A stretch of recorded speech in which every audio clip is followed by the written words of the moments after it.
அனைவருக்கும் வணக்கம். நாம் இந்த வீடியோவில் எஸ்ஐக்கான கரண்ட் அஃபேர் சீரீஸில் இன்னைக்கான டாபிக் என்னன்னு பார்த்தீங்கன்னா science and tech. Science and டெக்கில் உள்ள எம்சிக்யூ தான் பார்க்க இருக்கிறோம். வாங்க ஒவ்வொரு கொஸ்டினாக பார்த்துடலாம். ஃபர்ஸ்ட் கொஸ்டின் பாருங்க. ஃபர்ஸ்ட் கொஸ்டின் பார்க்கறதுக்கு முன்னாடி ப்ரீவியஸில் என்ன கேட்டிருக்காங்க அப்படின்னு பார்த்தீங்கன்னா,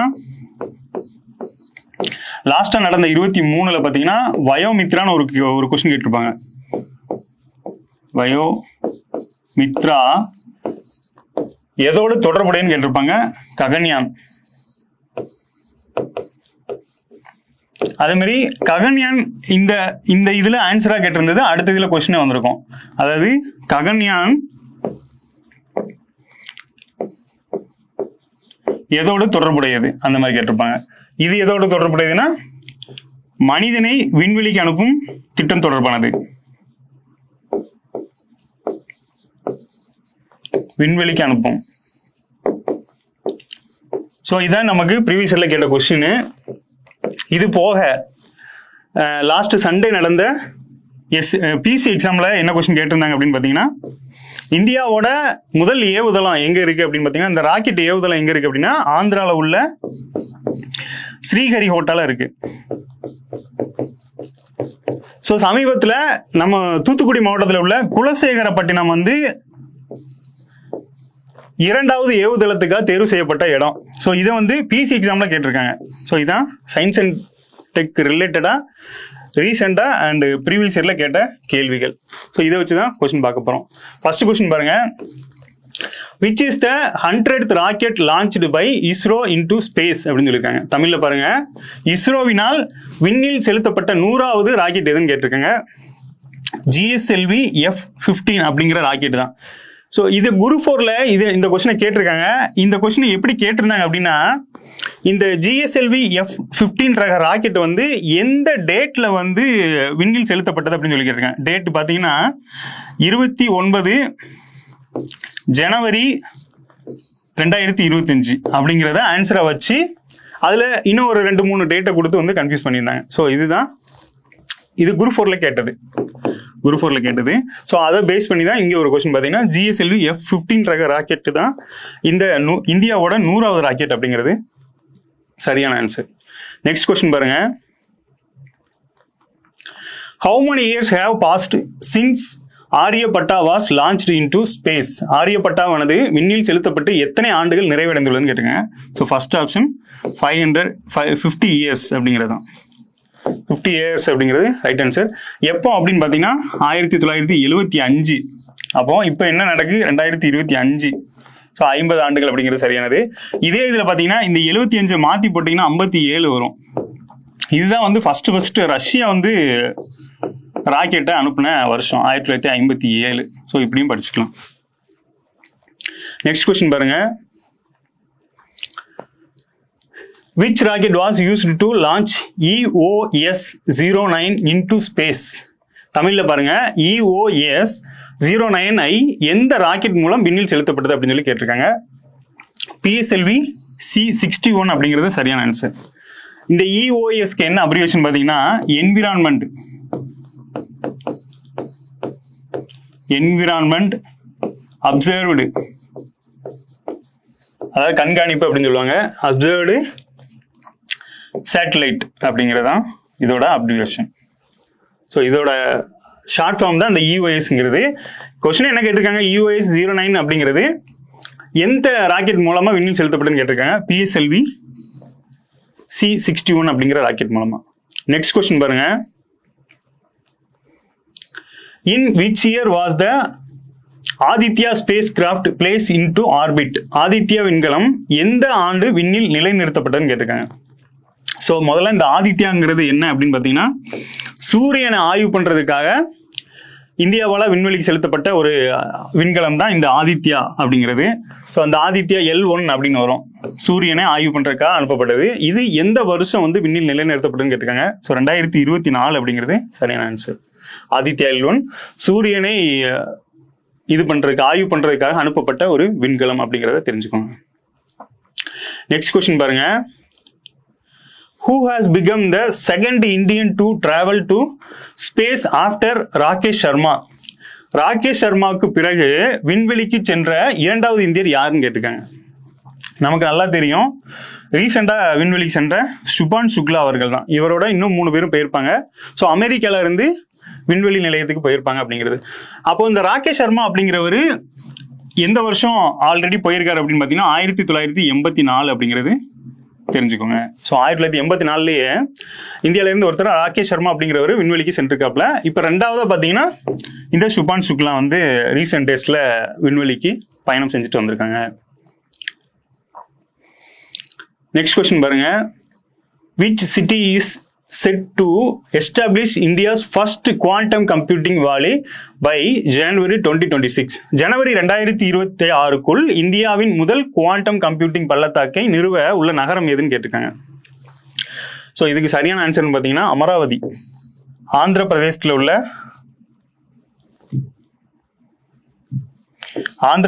அந்த அமராவதி தான் பார்த்தீங்கன்னா சமீபத்தில் வந்து இவங்க இன்ஃபர்மேஷன் டெக்னாலஜிக்கு ரொம்ப இம்பார்ட்டன்ட் கொடுக்குறாங்க. ஸோ அந்த வகையில் குவாண்டம் கம்ப்யூட்டிங் வாலே அப்படிங்கிறது பள்ளத்தாக்கு அப்படிங்கிறது குவாண்டம் கம்ப்யூட்டிங் பள்ளத்தாக்கு வந்து நிறுவ உள்ள நகரம் எதுன்னு தான் கேட்டிருக்காங்க. ஸோ அமராவதி அப்படிங்கிறது சரியான ஆன்சர். எங்க இருக்கு அப்படின்னா ஆந்திர பிரதேசத்தில் இருக்கு. நெக்ஸ்ட் கொஸ்டின் பாருங்க. The NISAR satellite mission is collaborative project between which two space agencies கேட்டிருக்காங்க. தமிழ்ல பாருங்க, நிசார் செயற்கைக்கோள் பணி எந்த 2 விண்வெளி நிறுவனங்களுக்கு இடையில் கூட்டு திட்டமாகும் அப்படின்னு சொல்லி கேட்டிருக்காங்க. இந்த கொஸ்டினை பொறுத்தளவுல இது வந்து கரண்ட் அஃபேர்ஸா நம்ம பாக்குறோம். ஆனா பாத்தீங்கன்னா நமக்கு ஸ்கூல் புக்லயே இந்த டேட்டா இருக்கு. ஸ்கூல் புக்ல 8th ஸ்டாண்டர்ட்ல விண்வெளின்னு ஒரு பாடம் இருக்கும். அந்த பாடத்திலேயே பாத்தீங்கன்னா இந்த நிசாரை பத்தி சின்ன இன்ட்ரோ மாதிரி கொடுத்துருப்பாங்க. ஸோ இது வந்து கரண்ட்ல விண்வெளிக்கு சென்றதுனால ஸோ இது வந்து கரண்ட் அஃபேர்ஸ்லயும் வந்திருக்கு அப்படிங்கிறது முக்கியமான தகவல். ஸோ இதுக்கான ஆன்சர் எதுன்னு பார்த்தீங்கன்னா இஸ்ரோ அண்ட் நாசா அப்படிங்கிறது தான். ஸோ இதோட அப்ரிவேஷன்லேயே பார்த்தீங்கன்னா இந்த நாசாவோட பேரும் என்னங்கிறது நாசா, இந்த ஐங்கிறது இஸ்ரோவோடது, சிந்தட்டிக் ஆப்டிடியூட் ரேடார் அப்படிங்கிறது தான் இதோட அப்ரிவேஷன். நெக்ஸ்ட் கொஸ்டின் பாருங்க. Which country has recently developed solar based technology for producing green hydrogen அப்படின்னு சொல்லி கேட்டிருக்காங்க. தமிழ்ல பாருங்க, பசுமை ஹைட்ரஜனை உற்பத்தி செய்வதற்கான சூரிய சக்தி சார்ந்த தொழில்நுட்பத்தை உருவாக்கியுள்ள நாடு எதுன்னு கேட்டிருக்காங்க. பசுமை ஹைட்ரஜனை வந்து உற்பத்தி செய்யறதுக்கு சூரிய சார்ந்த தொழில்நுட்பத்தை உருவாக்கியுள்ள நாடு எதுனா இந்தியா தான். ஸோ இந்த மாதிரி கேள்விகள் பார்த்தீங்கன்னா வேர்ல்டுலேயே இந்தியா வந்து சில விஷயங்களில் முதன்மையாக இருக்கும். அது மாதிரி இந்தியாவில் தமிழ்நாடு சில விஷயங்களில் முதன்மையாக இருக்கும். அந்த வகையில் இந்த பசுமை ஹைட்ரஜனை உற்பத்தி செய்வதற்காக சூரிய சக்தி சார்ந்த தொழில்நுட்பத்தை உருவாக்கியுள்ள நாடு வந்து இந்தியா தான் அப்படிங்கிறது. நெக்ஸ்ட் கொஸ்டின் பாருங்க. Which organization has collaborated with IIT Madras for the Hyperloop Test Track project? Hyperloop Test Track ப்ராஜெக்டுக்காக ஐஐடி மெட்ராஸ் உடன் இணைந்து பணியாற்றிய அமைப்பு எதுன்னு கேட்டிருக்காங்க. ஸோ இந்தியன் ரயில்வேஸ் அப்படிங்கிறது சரியான ஆன்சர். இந்த கொஸ்டினை பொறுத்தளவுல 2 விஷயம் என்னன்னா, இந்த ஐஐடி மெட்ராஸ் இது வந்து நம்ம தமிழ்நாட்டில் சென்னையில தான் இருக்கு. ஸோ இது அப்புறம் பார்த்தீங்கன்னா இந்தியன் ரயில்வேஸ் அப்படிங்கிறதும் இவங்க 2 பேரும் சேர்ந்து தான் பார்த்தீங்கன்னா இந்த hyperloop test track project அப்படிங்கிறத பண்ணியிருக்காங்க. இந்த ஹைப்பர் லூப்புங்கிறது என்ன அப்படின்னு பார்த்தீங்கன்னா ஒரு குழாய் மாதிரி ஒரு அமைப்புல ட்ரெயினை வந்து சோதனை பண்ணி பார்க்கறது தான். ஸோ அது வந்து ஐஐடியோட சேர்ந்து இந்தியன் ரயில்வேஸ் பண்ணியிருக்காங்க அப்படிங்கிறது தான் இந்த கொஸ்டினோட நோக்கம். நெக்ஸ்ட் கொஸ்டின் பாருங்க. Who has recently become the first country in the world to develop genome edited rice varieties அப்படின்னு சொல்லியிருக்காங்க. ஜீனோம் திருத்தப்பட்ட அரிசி வகைகளை உருவாக்கிய உலகின் முதல் நாடு எதுன்னு சொல்லி கேட்டிருக்காங்க. ஸோ இதுவும் இந்தியா தான் ஆன்சர். என்ன அப்படின்னு பார்த்தீங்கன்னா மரபணு மாற்றப்பட்ட அந்த அரிசி வகையில உருவாக்கிய உலகின் முதல் நாடு எது அப்படின்னு பார்த்தீங்கன்னா இந்தியா தான், ஜீனோம் திருத்தப்பட்ட. நெக்ஸ்ட் கொஸ்டின் பாருங்க. Which Indian origin astronaut has set a new record for the longest time spent in the space? விண்வெளியில் அதிக நேரம் செலவிட்டதற்காக புதிய சாதனையை படைத்த இந்திய வம்சாவளி விண்வெளி வீரர் யாருன்னு கேட்டிருக்காங்க. ஆப்ஷன் ஏ சுனிதா வில்லியம்ஸ் அவர்கள் தான். சமீபத்தில் நமக்கு நல்லாவே தெரியும், இவங்க ஒரு 286 நாட்கள் வரைக்கும் அந்த விண்வெளியில தங்கியிருப்பாங்க. இவங்க போன அந்த கேப்சூல் வந்து இந்திர கோளாறு காரணமா செயலிழந்துரும். ஸோ மீண்டும் வேற ஒரு இதை அனுப்பிச்சு தான் இவங்களை ரெக்கார்ட் பண்ணியிருப்பாங்க. ஸோ அந்த வகையில் இவங்க எத்தனை நாள் இருந்தாங்க அப்படின்னு பார்த்தீங்கன்னா 286 நாட்களுக்குள்ளே இருந்திருக்காங்க. ஸோ இதுதான் ஒரு ரெக்கார்டாக சொல்கிறாங்க. விண்வெளியிலே பார்த்தீங்கன்னா லாங்கஸ்ட் டைம் ஸ்பெண்ட் பண்ணது யார் அப்படின்னு பார்த்தீங்கன்னா இந்த சுனிதா வில்லியம்ஸ் அவர்கள். இவங்க இந்தியா வம்சாவளியை சேர்ந்தவங்க அப்படின்னு சொல்கிறாங்க. நெக்ஸ்ட் கொஸ்டின் பாருங்க. What is the name of the mission launched by ISRO to study the sun? இது நம்ம ஆல்ரெடி பார்த்த கொஸ்டின் தான். சூரியனை ஆய்வு செய்வதற்காக இஸ்ரோவால் தொடங்கப்பட்ட பணியின் பெயர் என்னன்னு கேட்டிருக்காங்க. ஸோ இது ஆதித்யா L1 அப்படிங்கிறது. அந்த கொஸ்டின்ல என்ன கேட்டிருந்தாங்கன்னா இந்த ஆதித்யா L1 வந்து எந்த லான்ச் வெஹிக்கிள் அப்படிங்கிற மாதிரி கேட்டிருந்தாங்க. இந்த கொஸ்டின்ல டைரக்டாவே இந்த ஆதித்யா அப்படிங்கிறது எதை ஆய்வு செய்யுதுன்னு பார்த்தீங்கன்னா இந்த ஆதித்யா L1 அப்படிங்கிறது சூரியனை ஆய்வு பண்றதுக்காக இந்தியாவில் அனுப்பப்பட்டது இந்த ஆதித்யா L1 அப்படிங்கிறது. நம்மளுக்கு கொஸ்டினை பொறுத்தளவுல இந்த மாதிரி டைரக்டா தான் கேட்பாங்க. நமக்கு தெரிஞ்ச விஷயத்துல தப்பு பண்ணாம இருந்தாலே போதும், மோஸ்ட்லி கரெக்ட் ஆயிரும். நெக்ஸ்ட் கொஸ்டின் பாருங்க. Whereas recently DRDO inaugurated the Quantum Technology Resource Center அப்படின்னு சொல்லியிருக்காங்க. சமீபத்தில் குவாண்டம் தொழில்நுட்ப வளத்தை மையத்தை DRDO எங்கு திறந்ததுன்னு கேட்டிருக்காங்க. ஸோ இதுக்கான சரியான ஆன்சர் எதுன்னு பார்த்தீங்கன்னா நியூ டெல்லி அப்படிங்கிறது. ஸோ இந்தியாவோட கேபிட்டலான நியூ டெல்லியில தான் பார்த்தீங்கன்னா இந்த குவாண்டம் தொழில்நுட்பத்தை மையத்தை வந்து DRDO திறந்து வச்சிருக்காங்க அப்படிங்கிற விஷயத்த சொல்றாங்க. இந்த குவாண்டம் டெக்னாலஜி தொடர்பாக சமீபத்தில் நிறைய விஷயங்கள் பேசப்படுது. ஸோ அந்த வகையில் இதற்கான ஆய்வு மையத்தை வந்து எங்கன்னா டெல்லியில நியூ டெல்லியில திறந்து வச்சிருக்காங்க அப்படிங்கிறதா இந்த கொஸ்டினோட நோக்கம். நெக்ஸ்ட் கொஸ்டின் பாருங்க. In which Indian state is the Satyendranath Bose astronomical observatory located அப்படின்னு சொல்லி கொஸ்டினை கேட்டிருக்காங்க. தமிழ்ல பாருங்க. சத்யேந்திரநாத் போஸ் வானியல் ஆய்வகம் எந்த மாநிலத்தில் அமைந்துள்ளதுன்னு கேட்டிருக்காங்க. இந்த ஆய்வகம் எங்க இருக்கு அப்படின்னு பாத்தீங்கன்னா வெஸ்ட் பெங்கால்ல தான் இருக்கு. சத்யேந்திரநாத் போஸ் அஸ்ட்ரானமிக்கல் அப்சர்வேட்டரி அப்படிங்கிறது எங்க அமைஞ்சிருக்கு அப்படின்னு பாத்தீங்கன்னா வெஸ்ட் பெங்கால்ல தான் அமைஞ்சிருக்கு அப்படிங்கிறது. நெக்ஸ்ட் கொஸ்டின் பாருங்க. Which Indian telecom companies have signed agreements with SpaceX to bring Starlink satellite internet service to India? தமிழ்ல பாருங்க. ஸ்டார்லிங்கின் செயற்கைக்கோள் இணைய சேவைகளை இந்தியாவிற்கு கொண்டு வருவதற்கு எந்த இந்திய தொலைத்தொடர்பு நிறுவனங்கள் SpaceX உடன் ஒப்பந்தங்களில் கையெழுத்திட்டுள்ளன அப்படின்னு சொல்லி கொஸ்டினா கேட்டிருக்காங்க. முதல்ல இந்த ஸ்டார்லிங்க் யாரோடது அப்படின்னு பாத்தீங்கன்னா ஸ்பேஸ்எக்ஸோட ஓனர் யாரு அப்படின்னு பாத்தீங்கன்னா எலான் மஸ்க் அவர்கள். ஸோ அவங்களோட தான் இந்த ப்ராஜெக்ட். இது என்ன அப்படின்னு பாத்தீங்கன்னா சேட்டலைட் மூலமா இன்டர்நெட் சர்வீஸை ஹை ஸ்பீட்ல கொடுக்கறதுக்காக இந்த ப்ராஜெக்ட் இருக்கு. ஸோ இதை இந்தியாவுக்குள்ள கொண்டு வரதுக்கு 2 நிறுவனங்கள்கிட்ட அக்ரிமெண்ட் பேசியிருக்காங்க. அந்த 2 நிறுவனங்கள் எது அப்படின்னு பாத்தீங்கன்னா ரிலையன்ஸ் ஜியோ ஒன்னு, இன்னொன்னு பாரத் ஏர்டெல் அப்படிங்கிறது. ஸோ இந்த 2 நிறுவனங்களோட டையப் வச்சு தான் இந்த ஸ்டார்லிங்க் ப்ராஜெக்ட் வந்து இந்தியாவுக்குள்ள வருது அப்படிங்கிற விஷயத்த கொஸ்டினா கேட்டிருக்காங்க. ஸோ ரைட் ஆன்சர் வந்து ஜியோவும் ஏர்டெலும். நெக்ஸ்ட் கொஸ்டின் பாருங்க. Which country has launched the world first 6G device அப்படின்னு சொல்லியிருக்காங்க. உலகின் முதல் 6G சாதனத்தை அறிமுகப்படுத்திய நாடு எதுன்னு கேட்டிருக்காங்க. இதுக்கு ரைட் ஆன்சர் வந்து ஜப்பான். ஜப்பான் தான் பார்த்தீங்கன்னா ஃபர்ஸ்ட் 6G வந்து அறிமுகப்படுத்திருக்காங்க அப்படின்னு சொல்லி கொஸ்டினா கேட்டிருக்காங்க. நெக்ஸ்ட் கொஸ்டின் பாருங்க.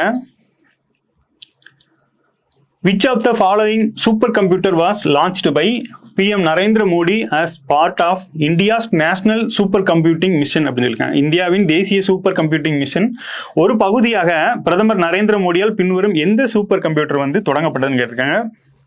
இதோட பேர் என்னன்னு பாத்தீங்கன்னா பரம் ருத்ரா அப்படிங்கிற பேர்ல தான் சமீபத்தில் வந்து பிரைம் மினிஸ்டர் வந்து இந்த சூப்பர் கம்ப்யூட்டர் வந்து தொடங்கி வச்சிருக்காங்க. இது நமக்கு டைரக்டாவே இந்த நேமை தான் கேட்பாங்க.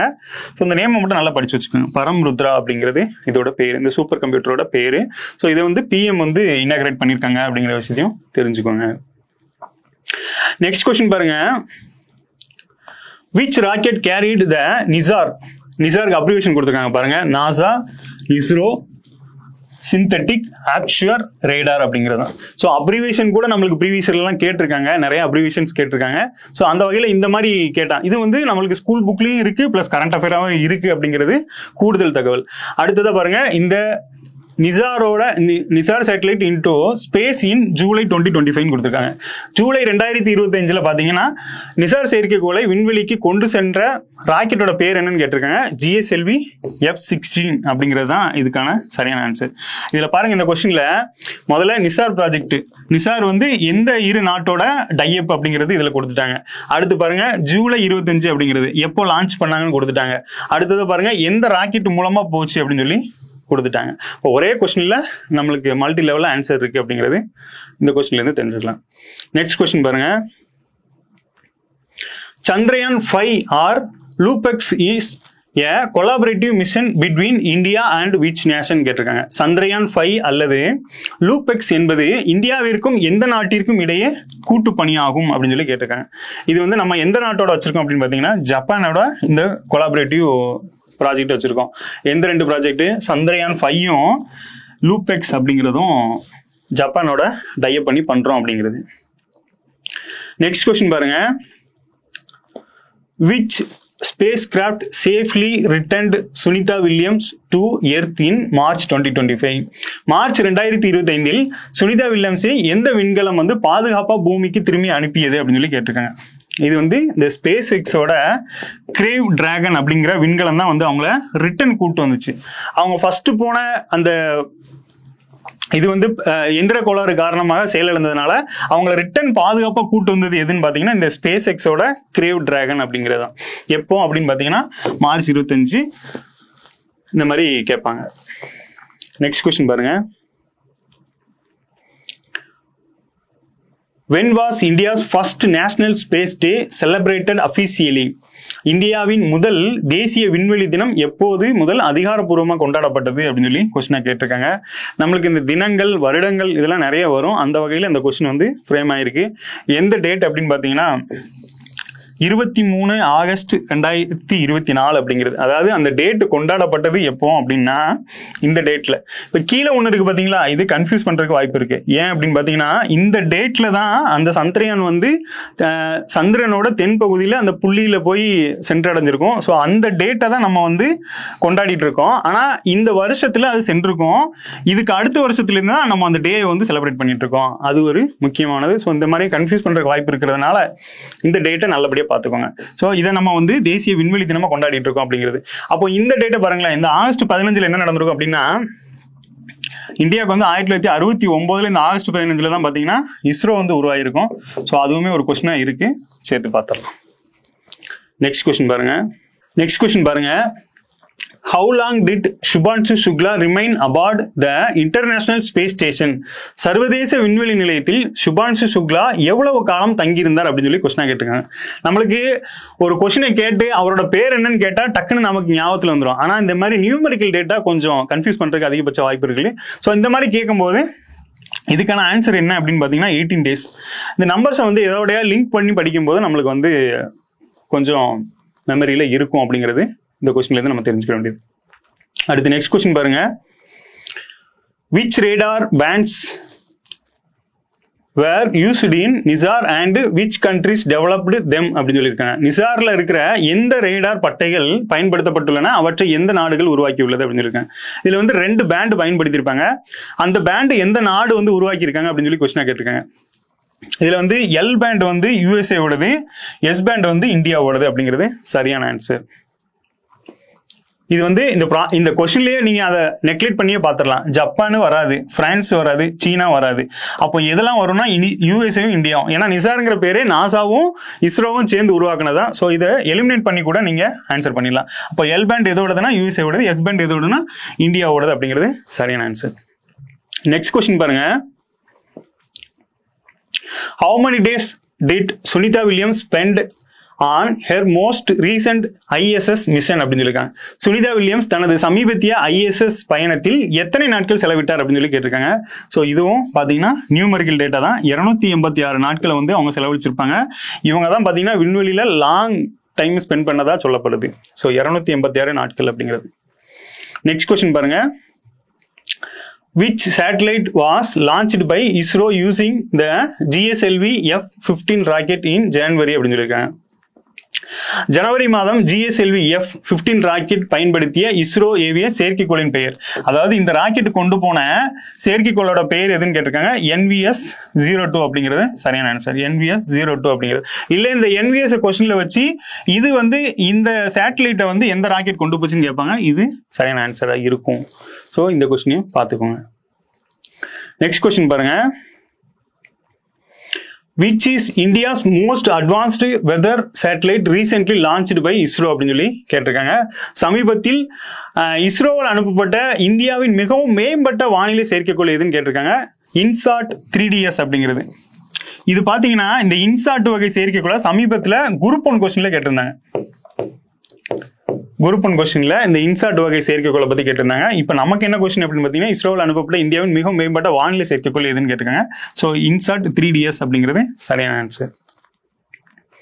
நெக்ஸ்ட் கொஸ்டின் பாருங்க.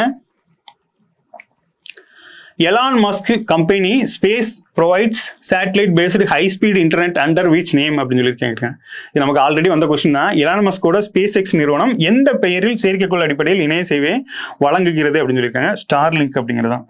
ஸோ ஸ்டார்லிங்க் அப்படிங்கிற பேர்ல தான் இந்த சேட்டலைட்டு இன்டர்நெட்டை வந்து ஹை ஸ்பீட்ல கொடுக்க இருக்கிறாங்க. ஹை ஸ்பீட்ல இந்த சேட்டலைட் இன்டர்நெட்டை வந்து கொடுக்க இருக்கிறாங்க. அதுக்கு தான் இந்தியாவில் உள்ள ஜியோ நிறுவனத்தோடையும் ஏர்டெல் நிறுவனத்தோடையும் ஒப்பந்தம் பண்ணியிருக்காங்க அப்படிங்கிறத தெரிஞ்சுக்கோங்க.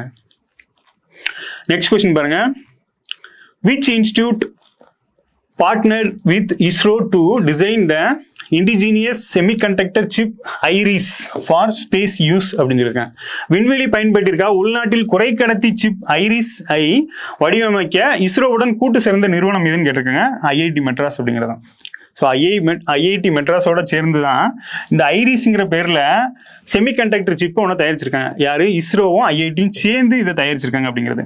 ஸோ இந்த ஐஐடியை பொறுத்தளவில் இது தமிழ்நாட்டில் இருக்கிறதுனால இந்தியாவில் இதை தமிழ்நாடு முதன்மைப்படுத்தும் விதமாக கேள்விகள் கேட்கப்படலாம். நெக்ஸ்ட் கொஸ்டின் பாருங்க. What is the name of the ISRO mission that successfully demonstrated in space docking and undocking அப்படிங்கிறது. விண்வெளியில் டாக்கிங் மற்றும் அன்டாக்கிங் வெற்றிகரமாக நிரூபித்த இஸ்ரோவின் பணியின் பெயர் என்னன்னு கேட்டிருக்காங்க. ஸ்பெட்டெக்ஸ் அப்படிங்கிறது. இது பேரு பார்த்தீங்கன்னா ஸ்பெட்டெக்ஸ் அப்படிங்கிற பேர்ல தான்.